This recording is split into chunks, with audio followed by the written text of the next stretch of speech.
नारी खुशहाल नारी।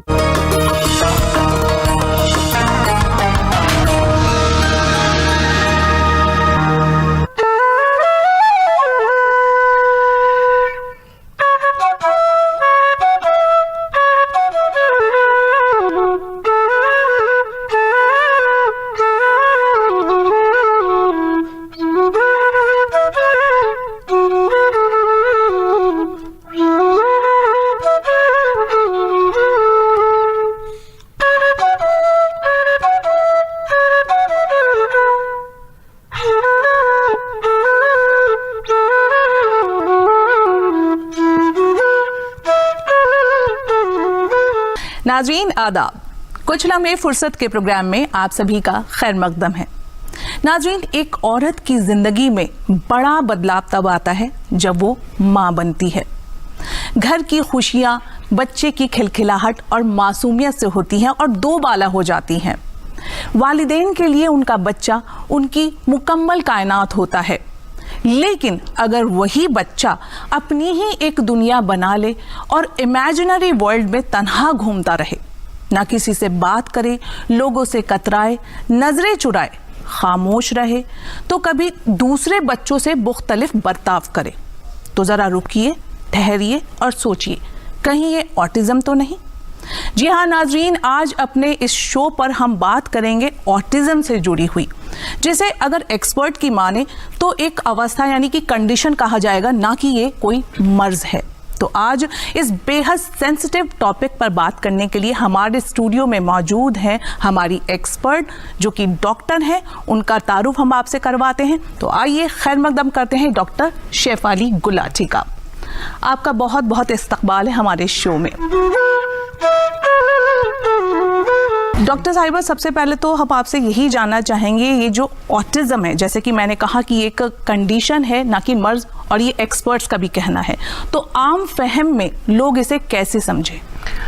ऑटिज्म एक न्यूरो डेवलपमेंटल अवस्था है जिसमें सामाजिक आभाव यानी सोशल इंटरैक्शन और संचार यानी कम्युनिकेशन में गुणात्मक हानि होती है।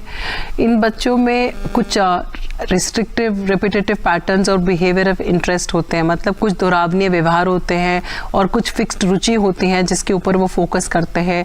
कईयों में सेंसरी इश्यूज होते हैं। सेंसरी इश्यूज मैंने जैसे साबुन को स्मेल कर लेना, या अगर आसपास कोई आवाज़ नहीं आ रही फिर भी कान पे हाथ रख लेना, या कभी दूसरों के बालों को हाथ लगाना, उनको फील करना होता है टेक्सचर के लिए। तो ये सारे जो है प्रॉब्लम जो है ये सारे मिलके ऑटिज्म स्पेक्ट्रम डिसऑर्डर में देखा जाता है।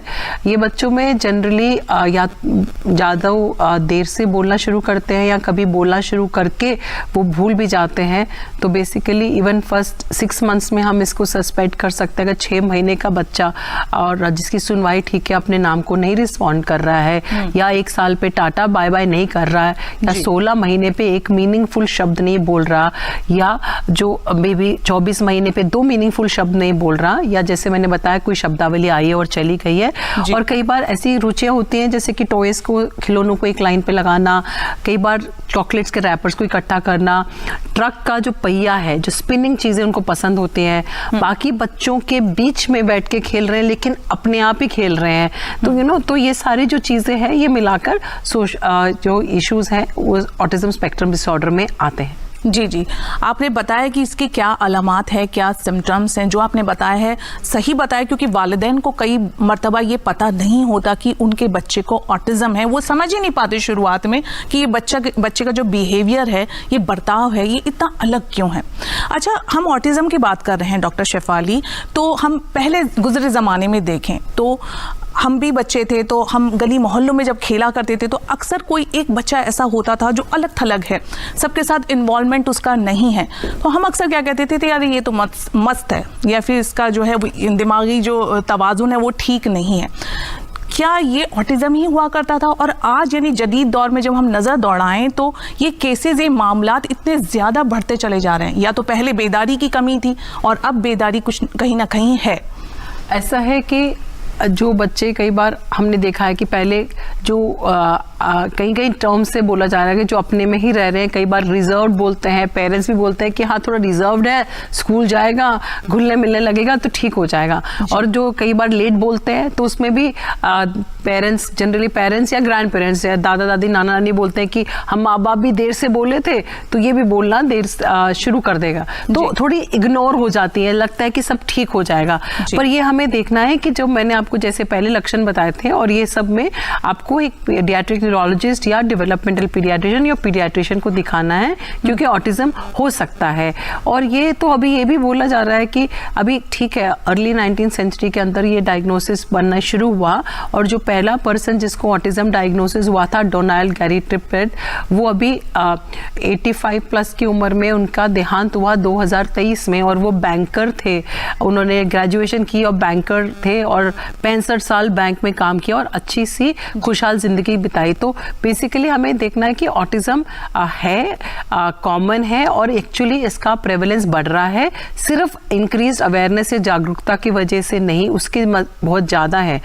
पहले जो पिछले 25 साल में यूनाइटेड स्टेट्स ऑफ अमेरिका में 312% बढ़ा है, 312% बढ़ा है ऑटिज्म स्पेक्ट्रम डिसऑर्डर का जो प्रेवलेंस है इन द लास्ट 25 ईयर्स। तो उसके अंदर ये पहले भी हमारे यहाँ इंक्रीज अवेयरनेस है, अवेयरनेस की वजह से, जागरूकता की वजह से, जो पहले आप नोटिस नहीं कर पा रहे थे, पर 1990 से पहले और उसके बाद वाले जो पेशेंट्स के जिससे हम कंफ्यूज कर सकते थे, उसका नंबर देखा है तो बड़ा है। और जो पिछले साल यूएसए का फिगर है 1 in 36, हिंदुस्तान में जो हमारा प्रेवलेंस फिगर है, हमने वो शोध किया था 2011 में, इंक्लेन स्टडी, जिसके अंदर 1 in 89 बच्चों को 2 से 9 साल की उम्र में ऑटिज्म था, पर वो जो स्टडी हमने की थी 2011 में की थी। तो प्रेवलेंस एक्चुअली बढ़ रहा है। WHO ने ओवरऑल एस्टिमेट 1 in 100 का दिया है from overall in the world. धीरे धीरे बदलाव आ रहे हैं, जो ऑटिस्टिक बच्चे हैं उनकी जिंदगियों में भी बदलाव आ रहे हैं, वो आगे चलकर एक रोशन मुस्तकबिल मतलब बना सकते हैं अपना, आम एक बच्चे की तरह, आम लोगों की तरह। अच्छा, आपसे ये भी जानना चाहेंगे, जैसे कि जाहिर सी बात है कि पहला स्कूल कह लें या जो होता है वो बच्चे के लिए उसका घर ही होता है। जाहिर सी बात है ये जो भी कंडीशन है ऑटिज्म की, वो घर से ही पता चलती है पहले वालिदैन को, जब बच्चे में ये सिम्टम्स आने शुरू होते हैं, और फिर जब डॉक्टर की तरफ रुजू करते हैं तो ये कंफर्मेशन भी हो जाता है कहीं ना कहीं। तो क्या किसी तरीके की थेरेपीज हैं या टेक्निक्स हैं जो पेरेंटिंग में काफ़ी मतलब हेल्प कर सकती हैं ऐसे बच्चों के लिए? हमें ये देखना है कि जब भी हमें कभी भी डाउट लगता है तो आप कंसल्ट करेंगे, तो इसके जो डायग्नोसिस के लिए कोई फैंसी टेस्ट नहीं होते हैं, आपसे सवाल कुछ पूछते हैं और ऑब्जर्वेशन करते हैं। तो ये आपको समझना, ये गलत फहमी नहीं होनी चाहिए कि कोई फैंसी टेस्ट चाहिए। तो सिर्फ आपसे सब टूल्स होते हैं, सोशो कल्चरल सेंसिटिव टूल्स होते हैं, जो हमारी सोसाइटल नॉर्म्स के हिसाब से है, हमारे बने हुए वैलिडेटेड टूल्स हैं, हम लोगों ने भी बनाए हैं, उसके ऐप भी है, पर वो प्रोफेशनल्स के लिए, उससे डायग्नोस होता है। उसके बाद जो मेन स्टे थेरेपी का है, ट्रीटमेंट का जो मेन स्टे है, वो बिहेवियर इंटरवेंशन होता है, जो बहुत प्रकार की बिहेवियर इंटरवेंशंस होती है, जैसे ABA होता है, और साथ में हम लोग स्ट्रक्चर टीचिंग, सेंसरी इंटीग्रेशन, बहुत सारी जो भी परेशानियां आ रही हैं बच्चे में, उस हिसाब से इंडिविजुअलाइज करके बनाया जाता है, पर वो मेन स्टे रहता है। लेकिन कुछ कंडीशंस में, कुछ सिचुएशंस में इसमें कुछ दवाइयों का रोल रहता है फॉर सम टाइम। जैसे कि बच्चे को अगर मिर्गी हो रही है, एंड एक चीज हमें देखना है, या एग्रेसिव ज्यादा हो रहा है, या हाइपर एक्टिव है, या इनअटेंशन है, या जब सुला रहे हैं तो वो देर से सो रहा है, तो ये सारी कंडीशंस के अंदर हो सकता है कि आपको दवाई के लिए प्रिस्क्रिप्शन दे, लेकिन वो कुछ समय के लिए होता है, वो पर्टिकुलर कंडीशंस के लिए। एक और इम्पॉर्टेंट है पेरेंट्स के लिए जानना कि इसका बच्चे जो ऑटिज्म के हैं उसमें साथ में एसोसिएटेड कोमॉर्बिडिटीज होती हैं। हमने 1874 बच्चों का डेटा एनालाइज करा, उसमें देखा है कि 80% में कोमॉर्बिडिटीज होते हैं, जैसे कि आपको बताया था हाइपर एक्टिविटी, मिर्गी का प्रॉब्लम, स्लीप ऑनसेट लेटेंसी, देर से सो रहा है, या कुछ खान पान में प्रॉब्लम होती है, गैस्ट्रोइंटेस्टाइनल सिस्टम में प्रॉब्लम हो रही है, उनके सिम्टम्स हैं। तो ये सारी चीजें अगर देखेंगे नहीं, इवैल्यूएट नहीं करेंगे, उसके ऊपर उसका इंटरवेंशन नहीं करेंगे, तो पूरा बच्चे का होलिस्टिकली इंप्रूवमेंट नहीं होता है। तो ये ध्यान रख के हमारे को डॉक्टर के पास जरूर ही जाना है। ये नहीं है कि लग रहा है तो सिर्फ थेरेपिस्ट से दिखा लिया और थोड़ा सा टाइम कर दिया, ऐसे नहीं। डॉक्टर शेफाली, आपने जो वसवसा और कश्मकश वालिदैन की बताई वाकई में होती है, तो इससे ही जुड़ा हुआ एक सवाल मेरा ये है कि अगर वालिदैन है और उनका बच्चा ऑटिस्टिक है तो क्या है, किस स्टेप के हिसाब से, मतलब पहला कदम क्या होना चाहिए, दूसरा क्या होना चाहिए, तीसरा क्या होना चाहिए, या फिर उस बच्चे की जो टीचर है उसका क्या रोल होना चाहिए, इस पर भी ज़रा रोशनी डालें। एक तो आगे चलने से पहले एक चीज़ समझिए कि ऑटिज्म 4.5 गुना ज़्यादा लड़कों में देखा जाता है लड़कियों से, और अभी का ये समझना है। दूसरा ये है कि जब हम लोग जब पेरेंट्स को पता चला है कि ऑटिज्म है तो सबसे पहले डिनाइल में जाते हैं। डिनाइल मतलब है वो 10 डॉक्टर के पास जाएंगे कि कोई एक जना बोल दे कि उसको ऑटिज्म नहीं है। और जब आपको पता है कि परेशानी है और हमें व्यवहार में तो दिख ही रही है, हमें डायग्नोस्टिक लेबल या टर्म से कुछ नहीं करना चाहिए। जो बच्चे की परेशानी है उसके लिए जो इंटरवेंशन बताई जा रही है वो करनी है, जो बिहेवियर इंटरवेंशन होती हैं, और वो जितना जल्दी शुरू करें उतना ही बच्चे के लिए बेटर रहता है। एक तो आपको लर्न टू एक्सेप्ट तो है कि डिनाइल से हटके एक्सेप्ट करें। नंबर 2 है ये समझने की जरूरत नहीं, आप बहुत अच्छे पेरेंट्स हैं, ऐसा नहीं है कि कोई चीज आपने नहीं की या कोई चीज ऐसी है जो गलत हो गई जिसकी वजह से उसको ऑटिज्म है। ना माँ बाप की कोई गलती है ना बच्चे की कोई गलती है जिसकी वजह से उसको परेशानी है, तो गिल्ट नहीं रखें। नंबर 3, उसको एक्सेप्ट करके आप आगे बढ़ें। जैसे इंटरवेंशन बताया है, सिर्फ थेरेपी सेंटर्स में ले जाके थेरेपी देने से फायदा नहीं है, आपको उसको पूरी अपने डेली शेड्यूल में उसको बनाना है, एक शेड्यूल बनाना है जिसमें ये सारी चीजें इनकॉर्पोरेट होनी है। और ये मत सोचिए कि ये इसको परेशानी है तो ये चीजें रेक्टिफाई होंगी, उनको सही करेंगे। हमें सिर्फ एडजस्ट और अडॉप्ट करना है और उनको जैसे सीख रहे हैं वैसे सिखाना है। जैसे कि इन बच्चों में मुंह से इंस्ट्रक्शन हम वर्बली बोलते हैं, उसके बलिस्मत विजुअल क्यूज देंगे तो उनको समझ ज्यादा आएगा। उनका एक प्लानर सा बना के, पूरा शेड्यूल का पिक्टोरल प्लानर बना के दीवार पे लगा के या नोट उनका बोर्ड में लगाएंगे तो दे आर मोर कंफर्टेबल। तो उसी हिसाब से जैसे वो सीखते हैं उनको सिखाना है और उनके मैक्सिमम पोटेंशियल तक लेके जाना है। मैक्सिमम पोटेंशियल तक लेकर जाना है, बिल्कुल सही फरमाया आपने डॉक्टर शेफाली की। अक्सर हम ये देखते हैं कि ऑटिस्टिक बच्चों के जो वालिदैन हैं वो ये सोचते हैं कि हम तो थेरेपी सेंटर पर लेकर जा रहे हैं, बस सारा काम उनका है, वो सिखाएं, खुद से उनके कोई एफर्ट्स नहीं होते हैं, जबकि बिल्कुल गलत है। क्योंकि थेरेपी सेंटर्स की बात अलग है, जहां आप ले जा रहे हैं उसको वो सीख रहा है, लेकिन घर में भी उतना ही आपको सिखाना है, उन पर उतना ही ध्यान देने की ज़रूरत भी है। अगर बात करें यहाँ पर वालिदा की, डॉक्टर, जो माँ होती है वो सबसे करीब होती है अपने बच्चे की, तो उस वालिदैन, उस माँ के सामने कौन कौन सी वो चुनौतियाँ पेश आती हैं, परेशानियाँ दरपेश आती हैं, जिन्हें वो पार करके एक अपने बच्चे को जो ऑटिस्टिक है उसको एक नॉर्मल जिंदगी दे सकती है? एक तो सबसे ज़्यादा इम्पॉर्टेंट है कि हमें ये फैमिली सेंट्रिक करना चाहिए। ये नहीं है कि मॉम सेंट्रिक, माँ के ऊपर सेंटर नहीं होना चाहिए। ये जो परेशानी है जो बच्चे में उसको हल करने के लिए सारी फैमिली को सपोर्ट करना चाहिए, चाहे वो उसमें जॉइंट फैमिली है, चाहे हस्बैंड वाइफ ही है। पर मतलब सिर्फ अकेला, जनरली मैंने देखा है कि अब मेरे को 35 साल से पेशेंट से ऑटिज्म के देख रहे, तो कई बार देखा है कि मदर्स को बोलते हैं नौकरी छोड़ के घर बैठो और बच्चे को ही देखो। तो उसमें हमने देखा है कि हमारी 80% मदर्स क्लिनिकली डिप्रेस हो जाती हैं आफ्टर सम टाइम। उसका हमारा पेपर भी पब्लिश हुआ है, उसमें clinically depress meaning not feeling low, सिर्फ थोड़ा सा लो फील करना नहीं है, एक्चुअली डिप्रेशन में जो साइकियाट्रिक डायग्नोस्टिक है। तो इसलिए पेरेंट्स को मैं जब काउंसलिंग करती हूँ तो यही बोलती हूँ कि आपको एक एज अ फैमिली बच्चे को सपोर्ट करना है, ना कि सिर्फ मॉम को। क्योंकि क्या है कि मदर के ऊपर घर का भी सारा होता है, जिसको साथ में अगर जॉब भी छोड़ के बैठ गए हैं लेकिन घर का भी सारा है, बच्चे का भी सारा डाला है। तो देखो जब हमारे बच्चे को प्रॉब्लम है तो हमारे को उसका बहुत ज्यादा दुख होता है, सदमा होता है। लेकिन अगर मदर वो 24 घंटे में उसी सदमे में है तो ऑब्वियसली क्लिनिकली डिप्रेस्ड हो ही जाएंगे। तो अगर जब हम काम करते हैं तो उसके अंदर थोड़ा सा हमारा माइंड रिजुविनेट होता है। तो इसलिए मदर्स को ये बोलते हैं जो वर्क कर रहे हैं थोड़ा टाइम का सबैटिकल लो, छुट्टी लीजिए 6 महीने 9 महीने, उसके बाद टाइमिंग कम कर दीजिए पर जॉब करिए साथ में। तभी आप अच्छी तरह उसके लिए हेल्थ आपकी, अगर मेंटली आपका हेल्थ अच्छा रहेगा, आपको फिजिकली भी हेल्थ अच्छा रखना है, मेंटली भी रखना है, तभी आप अपने बच्चे की प्रॉपरली उसके आगे बढ़ा सकेंगे।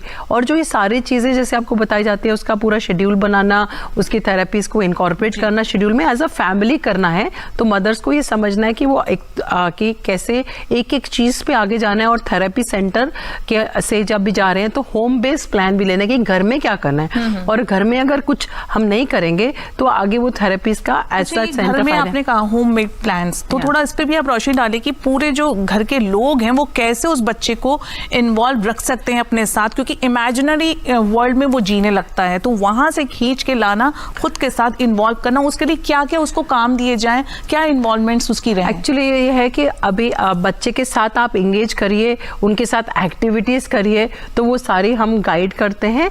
एक्चुअली अगर आपको रिसोर्स मटेरियल चाहिए इसके बारे में, तो हमारी एक वेबसाइट है www.ped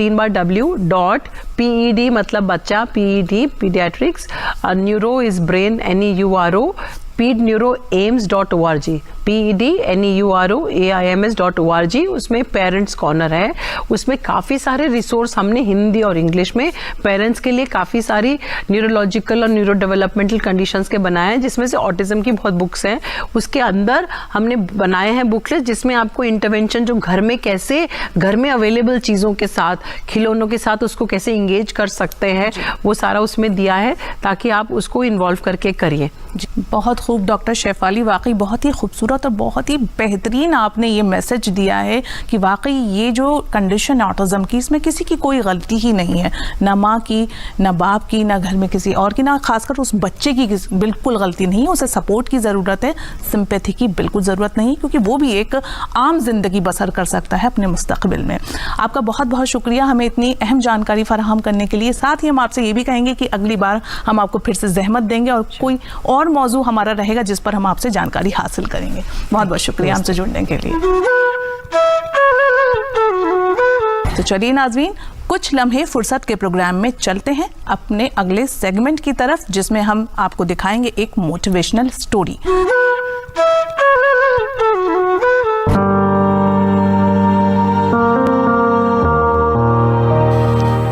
हुकूमत में स्पोर्ट्स कोटे से डिप्यूटी डायरेक्टर के ओहदे पर अपने फराइज को अंजाम देती ये खातून कोई मामूली खातून नहीं है। सिंपल सी दिखने वाली लेकिन कारनामे बहुत दिलचस्प और सबक आमोज है। यकीनन आपको ये महसूस हो रहा होगा कि ये खातून है कौन, तो चलिए मैं बताती हूँ। ये है आशा अग्रवाल। जी हाँ, ऐसा नाम जिन्होंने 80 की दहाई में हिंदुस्तान ही नहीं बल्कि गैर मुमालिक में भी धूम मचाकर रख दी। दुनिया के बेशतर मैराथन में हिस्सा ले चुकी आशा अग्रवाल ने न सिर्फ मैराथन जीता बल्कि उसे रिकॉर्ड के साथ अपने नाम किया, जिसके कई रिकॉर्ड आज भी उनके नाम पर दर्ज हैं। दिल्ली रियासत से ताल्लुक रखने वाली आशा की फैमिली की माली हालात अच्छे नहीं थे, लेकिन पढ़ाई लिखाई में बहुत अच्छी होने की वजह से आशा के वालिद ने उनका बहुत साथ दिया, जिसका नतीजा ये हुआ कि दिल्ली यूनिवर्सिटी के दौलत राम कॉलेज में दाखिला मिला। पढ़ाई लिखाई के साथ साथ आशा का इंटरेस्ट कॉलेज लेवल की दौड़ में शुरू हुआ। यहीं से शुरू हुआ आशा की कामयाबी का सफर। पहले कॉलेज, फिर यूनिवर्सिटी और उसके बाद स्टेट जीता। बाद में मैराथन में हिस्सा लिया और चैंपियन बनी। आपके ही किचन में छुपे हैं कई राज जो मुख्तलिफ अमराज को जो है वो क्योर कर सकते हैं, यानी कि घरेलू नुस्खों पे हम आएंगे अपने इस प्रोग्राम के जरिए। अगर आप अंडा खाने के शौकीन हैं, तो लाजमी आपका नाश्ता बिना अंडों के मुकम्मल ही नहीं होता होगा। फिर चाहे वो ऑमलेट की शक्ल में हो या फिर हाफ फ्राई या बॉयल एग, अंडे की हर डिश होती इतनी जायकेदार है और फिर इसमें भरपूर प्रोटीन भी तो होता है। लेकिन खाने में जितना अच्छा ये लगता है, बाद में परोसे गए बर्तनों में उतनी ही खराब स्मेल भी आ जाती है। और कभी कभी तो बर्तन धोने के बाद भी ये महक बर्तनों में रह ही जाती है। तो चलिए आज हमारा ये नुस्खा आजमा कर देख लीजिए कि कैसे ये महक बर्तनों से कोसों दूर भाग जाएगी। अंडा खाने के बाद आप चाय तो जरूर पीते होंगे ना, तो बस इसी चाय को छानने के बाद जो गीली बची हुई पत्ती रह जाती है, उसको फेंकने के बजाय इन बर्तनों पर अच्छी तरह से मल लें। फिर बर्तन को पानी से धो लें। फिर देखें अंडे की महक कैसे छू मंतर हो जाती है। फिर इसके बाद एक बार साबुन से भी बर्तन को जरूर धो लें, जिससे वो पूरी तरह से साफ हो जाए। नाजरीन, कैसा लगा आपको आज का हमारा ये शुमारा? कुछ लम्हे फुर्सत के ये प्रोग्राम, इस शो के जरिए हम आप तक पहुंचाते हैं वो जानकारियां जिनके तई आप बेदार नहीं हैं। खासतौर से जो खवातीन हैं वो कैसे अपनी ज़िंदगी को बेहतर से बेहतरीन बना सकती हैं, हमारी यही कोशिशें और काविशें रहती हैं। तो फिलहाल के लिए बस इतना ही। अगली मर्तबा फिर होगी आपसे मुलाकात। तब तक के लिए अपनी मेज़बान को दीजिए इजाज़त। आदाब।